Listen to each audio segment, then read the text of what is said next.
At the turn of the 20th century, Ellen G. White issued a powerful warning. She claimed that spiritualism was about to take the world captive. One of the ways that she claimed this would happen was through Christian pulpits. In an article titled Delusions of the Last Days, White painted a vivid and unsettling picture of what she believed the future held, not just for the Seventh-day Adventist Church, but for the entire world. Spiritualism is about to take the world captive. There are many who think that spiritualism is upheld through trickery and imposture. But this is far from the truth. Superhuman power is working in a variety of ways, and few have any idea as to what will be the manifestations of spiritualism in the future. The foundation for the success of spiritualism has been laid in the assertions that have been made from the pulpits of our land. The ministers have proclaimed as Bible doctrines falsehoods that have originated from the arch-deceiver. The doctrine of consciousness after death, of the spirits of the dead being in communion with the living, has no foundation in the scriptures, and yet this theory is affirmed as truth. Through this false doctrine, the way has been opened for the spirits of devils to deceive the people in representing themselves as the dead. Satanic agencies personate the dead and thus bring souls into captivity. Satan has a religion, he has a synagogue and devout worshippers. To swell the ranks of his devotees, he uses all manner of deception. The signs and wonders of spiritualism will become more and more pronounced as the professed Christian world rejects the plainly revealed truth of the Word of God and refuses to be guided by a plain "Thus saith the Lord," accepting instead the doctrines and the commandments of men. Through rejecting light and truth, many are deciding their destiny for eternal death. And as men reject truth, the Spirit of God will gradually withdraw itself from the earth, and the prince of this earth will have more and more control over his subjects. He will show great signs and wonders as credentials of his divine claims, and through spiritualism will work against Christ and his agencies. Well, greetings, and it's good to be back with you all. My name is Miles, and an especially warm welcome if this is your first time with us. So, did spiritualism really take the world captive? Tonight, I want to dive into this fascinating topic, not just to see if Ellen White's prophecy holds up, but also to explore how Seventh-day Adventist theology is so closely tied to the 19th and 20th century version of America.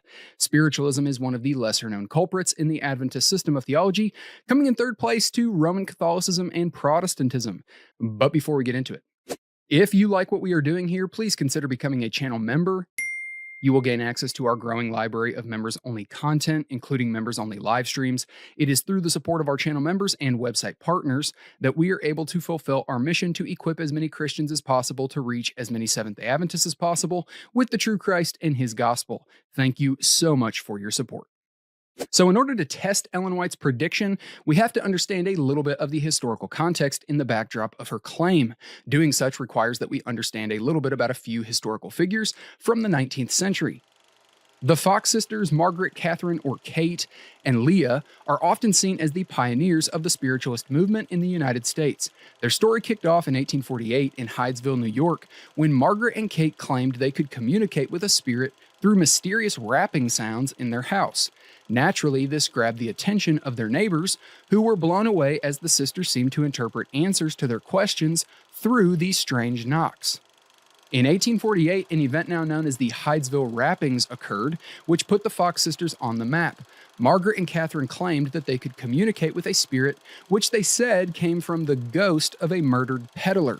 They demonstrated this to their neighbors by interpreting the knocks as answers to questions, and news of their abilities spread like wildfire, attracting both believers and skeptics alike. So this moment marked the beginning of the spiritualist movement, which centered on communication with the dead. Leah Fox, the oldest sister, quickly recognized the potential in her siblings' act and took charge, organizing public seances where Margaret and Kate would amaze crowds with their so-called spirit communication. These performances were wildly popular, turning the sisters into overnight celebrities and propelling spiritualism into the American cultural spotlight of the mid-19th century. While the Fox sisters are largely credited with the movement's growth, there's actually someone that laid the bedrock before them, making their rise to fame possible. Andrew Jackson Davis, also known as the Poughkeepsie Seer, was a spiritualist that blended elements of mesmerism, philosophy, and religion, and his work laid the intellectual foundation for spiritualism before the Fox sisters gained fame. Ironically, in 1844, the same year as the Millerite fiasco, Davis experienced a mystical trance where he claimed to be guided by the spirits of Emanuel Swedenborg, a Swedish theologian, as well as Galileo. During this trance, Davis claimed to have received deep insights into the universe, human nature, and the afterlife. These experiences led him to publish The Principles of Nature in 1847, a book that became a key text for the spiritualist movement. So unlike the Fox sisters, Davis didn't claim to perform seances or directly communicate with spirits. Instead, he offered a philosophical framework that blended spiritual beliefs with rational scientific thought. He emphasized the idea that the soul continues after death and can communicate with the living, which is the core principle of spiritualism, conjuring up the dead. Davis saw his new belief system as a combination of science and spirituality, making it both intellectual and accessible. His work helped legitimize spiritualism beyond just seances, attracting those interested in exploring the afterlife from a more thoughtful perspective.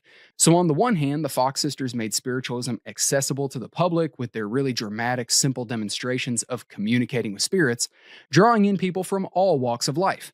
On the other hand, Davis added the intellectual depth, offering a more thoughtful, philosophical framework that appealed to educated individuals. His ideas helped elevate spiritualism beyond just entertainment, giving it a more serious and theological dimension.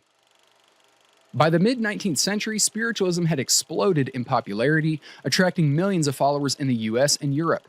Public seances, spirit photography, and spiritualist churches became part of the cultural landscape, making it a widespread social movement. The timing of spiritualism's rise was also significant, as it coincided with a period of social upheaval, including the Civil War. Many people found comfort in the idea of communicating with their deceased loved ones during such difficult times. This combination of accessibility, intellectual appeal, and social relevance are what helped spiritualism become a major phenomenon in the 19th century. It is with that in the backdrop that Ellen White made her 1894 prediction. It is also with that backdrop that the charge is made that the classical Christian belief about the afterlife, death, and the soul will open one up to being susceptible to the deceptions of spiritualism. In fact, that's exactly the role she said that spiritualism would play at the end of time. When Protestantism shall stretch her hand across the gulf to grasp the hand of the Roman power, when she shall reach over the abyss to clasp hands with spiritualism, when, under the influence of this threefold union, our country shall repudiate every principle of its constitution as a Protestant and Republican government, and shall make provision for the propagation of papal falsehoods and delusions, then we may know that the time has come for the marvelous working of Satan, and that the end is near.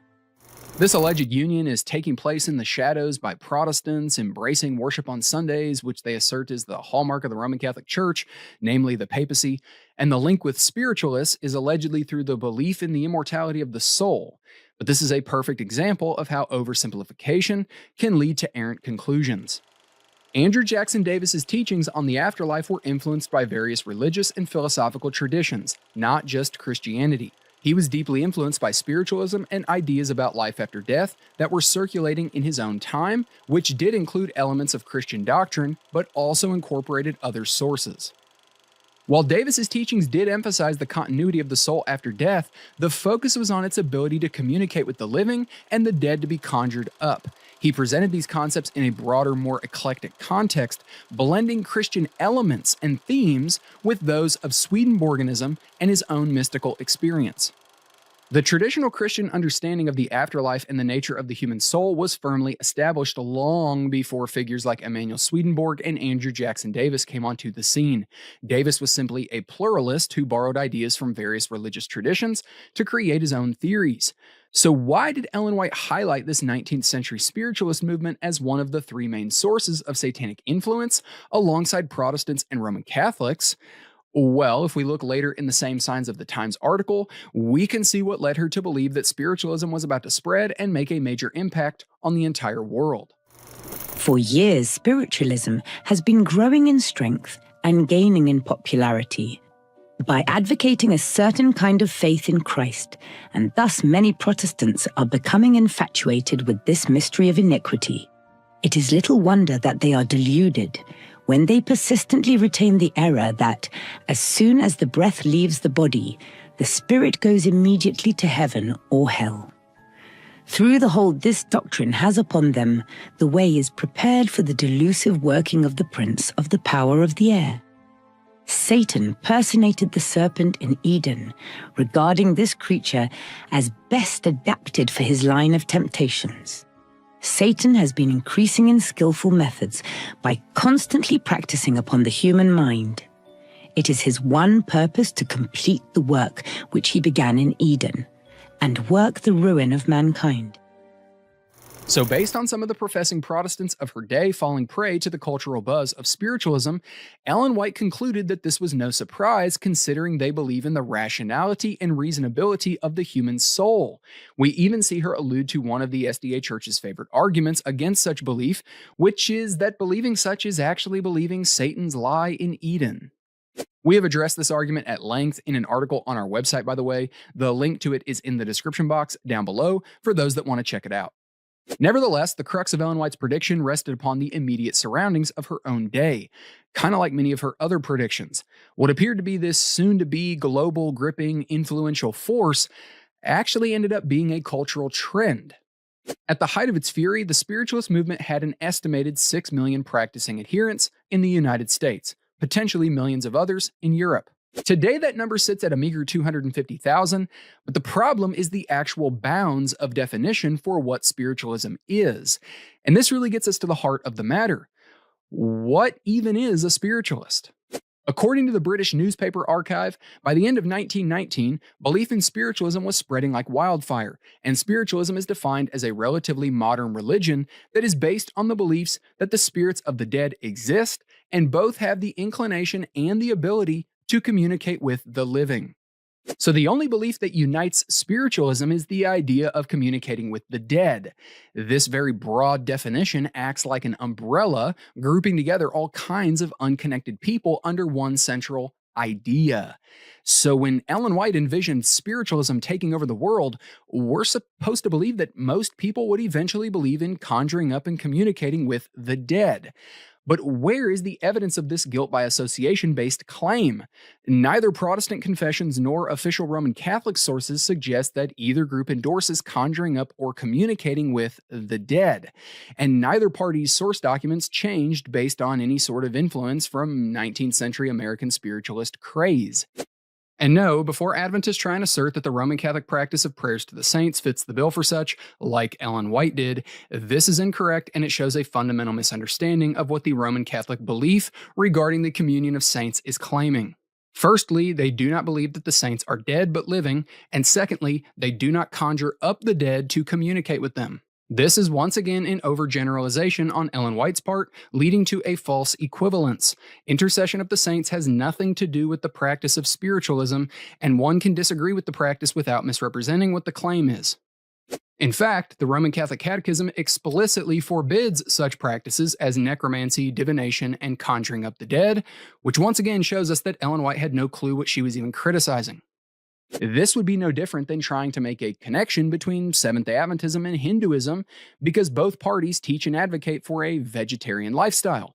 I guess Adventism is dangerous now because their teachings on vegetarianism will make you susceptible to Hinduism. But what's fascinating about all of this is that despite her paranoia surrounding the immortality and rationality of the human soul, and her claim that those beliefs make people vulnerable to communication with the dead, is that Ellen White herself participated in such practice. Over the course of her life, the SDA Church claims that Ellen White received more than 2,000 visions, as can be seen, for example, in the Seventh-day Adventist Theological Handbook. But what also must be noted is that according to one of the SDA Church's official publications, Adventist Review, the term dream and vision are used interchangeably, where, for example, former editor of the Review, William Johnson, did exactly that when talking about Ellen White. And this is important because upon the passing of Ellen White's husband, James, she claimed to be visited by him in one of these 2,000 alleged dreams/visions, where they had a conversation. She documents this in a letter written to her son, Willie White. A few days since I was pleading with the Lord for light in regard to my duty. In the night I dreamed I was in the carriage, driving, sitting at the right hand. Father was in the carriage, seated at my left hand. He was very pale, but calm and composed. "Why, Father," I exclaimed, "I am so happy to have you by my side once more. I have felt that half of me was gone. Father, I saw you die. I saw you buried. Has the Lord pitied me and let you come back to me again and we work together as we used to?" He looked very sad. He said, "The Lord knows what is best for you and for me. My work was very dear to me. We have made a mistake. We have responded to urgent invitations of our brethren to attend important meetings.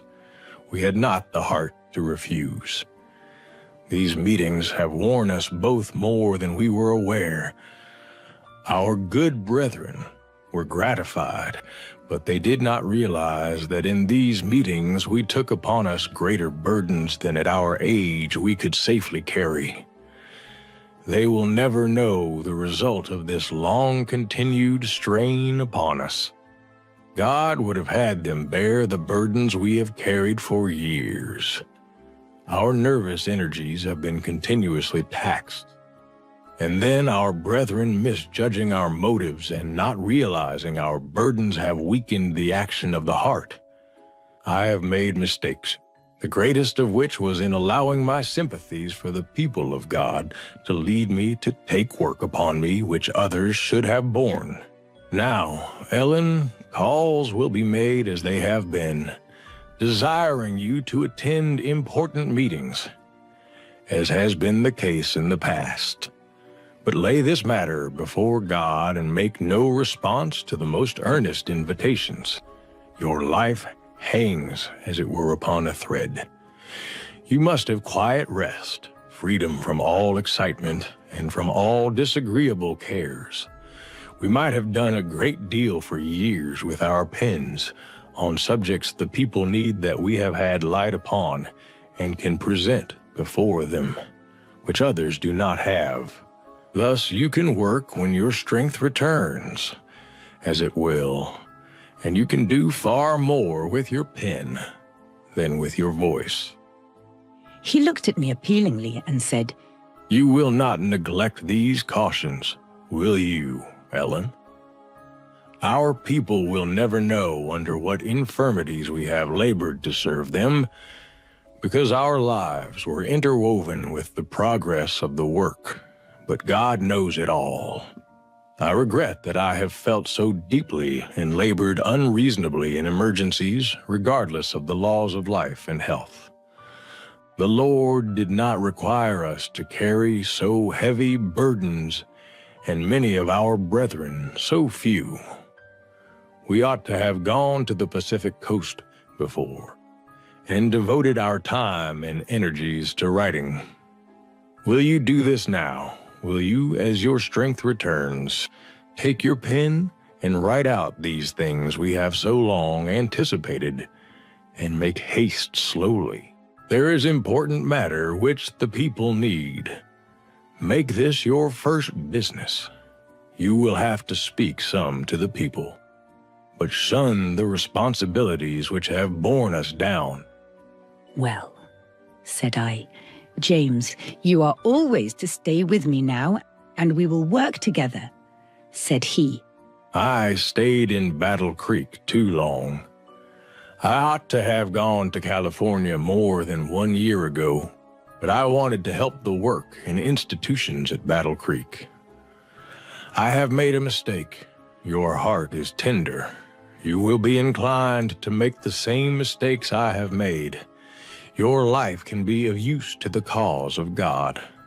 Oh, those precious subjects the Lord would have had me bring before the people. Precious jewels of light. I awoke, but this dream seems so real. Now you can see and understand why I feel no duty to go to Battle Creek for the purpose of shouldering the responsibilities in General Conference. I have no duty to stand in general conference. The Lord forbids me. That is enough. So Ellen White claimed that she was praying to the Lord one day, asking for guidance about her duties. God then gave her a dream where she found herself riding in a carriage with James. During the dream, she asked him a pretty telling question. Had the Lord allowed him to come back from the dead to help her, and could they work together like they used to? According to Ellen, James then gave her advice. He warned her to slow down in life or risk damaging her health, just like he had done. He also told her she could accomplish much more through writing than by traveling and speaking. He even encouraged her to go to California, something they had planned to do together, and focus her energy on writing. In the dream, she agreed and promised to follow through, saying James would always stay with her and they would continue working together. When she woke up, Ellen said she no longer felt like going to Battle Creek for general conference duties because, in her words, the Lord forbade it. She presented this dream as being divinely inspired by God, which makes sense considering she started the letter by claiming to have been praying, and this dream came in response to such. But here's the issue. This dream looks an awful lot like communicating with the dead, the very practice Ellen White strongly condemned as spiritualism. To no surprise, though, SDA apologists have often argued that this was just a dream or vision, not an actual encounter with James's departed soul. However, like we saw earlier in Adventist Review, in his book Ellen G. White and Her Critics, famed SDA apologist Francis Nichol also claimed that the terms dream and vision are used synonymously when it comes to the writings of Mrs. White, using Daniel the prophet as an example to compare her to. Well, this supposed dream where Ellen talked to James was an alleged night vision or dream. Ellen White herself claimed that there are three types of dreams: common dreams, false demonic dreams, and God-inspired dreams. But as the SDA Church has recognized in the past, the question becomes, how does one differentiate between the common dream one has while asleep and one supposedly induced by God, making it synonymous with a night vision? Well, according to her, divine dreams contain their own proof of genuineness, taking into account the character of the person having it and the circumstances under which it is given. Which would further confirm that this dream, where she communicated with her deceased husband, was allegedly coming from God, who was supposedly speaking to her in a dream or night vision through her deceased husband. So on the one hand, spiritualism is going to be this arch nemesis antagonist on the world stage in this threefold union with Protestants and Roman Catholics. And on the other hand, she herself was allegedly receiving divine revelations in night vision dreams, like that of Daniel the prophet, where God revealed to her through her dead husband that she was to go to California and not Battle Creek for general conference duties, something she yielded to. And what was her reason for such? Because the Lord supposedly forbade it. And this doesn't even get into all the other occultic practices Ellen White was guilty of engaging in and endorsing, such as her green cord practices, along with her endorsement of a man who engaged in wizard water witching. To learn more about this, visit the link in the description to this article on our website. So the credibility of the Fox sisters began to unravel in 1888 when Margaret Fox publicly confessed that the wrappings were a hoax. Go figure. They were producing them by cracking their toe joints and other methods.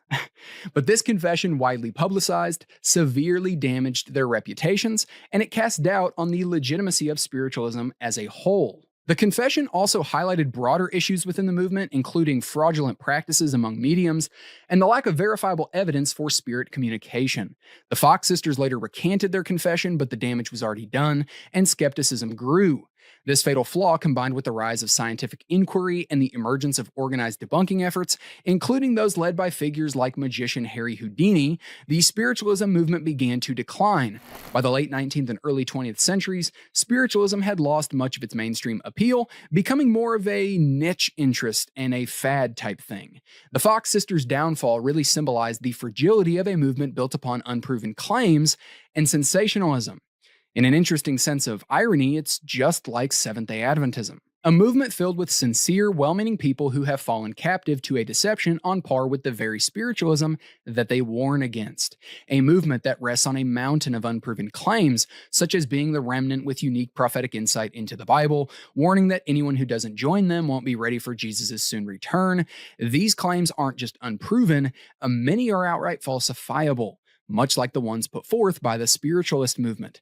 However, while modern psychology helped expose spiritualism, Adventism faces its reckoning through two things: the power of the internet and time. The classical Christian understanding of the soul does not inherently make one susceptible to spiritualism, any more than Ellen White's rejection of that belief prevented her from communicating with her deceased husband in a supposed night vision.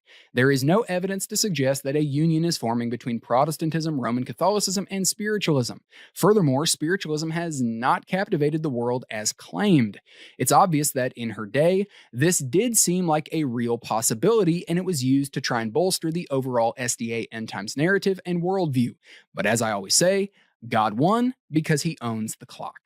May Christ richly bless you in the grace and peace won by him and his vicarious death on the cross for sinners.